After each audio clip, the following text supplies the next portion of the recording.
అమ్మా, నమస్తే అండి. రాబోయే ఎన్నికల్లో సీఎం ఎవరవుతారు అనుకుంటున్నారు? జగన్ గారా, చంద్రబాబు నాయుడు గారు? జగన్ గారండి. అలాగే జగన్ మేనిఫెస్టోలో చెప్పిన మీరు నమ్ముతారా? చంద్రబాబు చెప్పిన మేనిఫెస్టోలో నమ్ముతారా? మీరు చెప్తే జగన్ చెప్తేనే నమ్ముతామండి.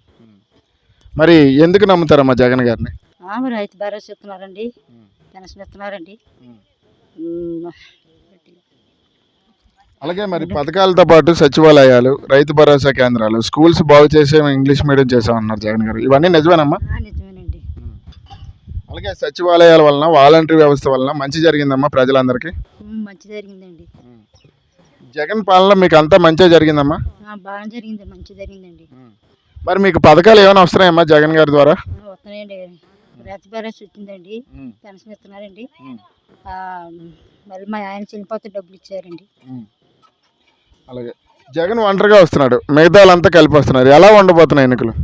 బాగా ఉంటున్నాయండి, బాగా ఉంటుందండి. ఫైనల్గా మీ ఓటు ఎవరికమ్మా? చంద్రబాబు నాయుడు గారికా, జగన్ గారు? జగన్ గారికి అండి. థ్యాంక్ యూ అమ్మా.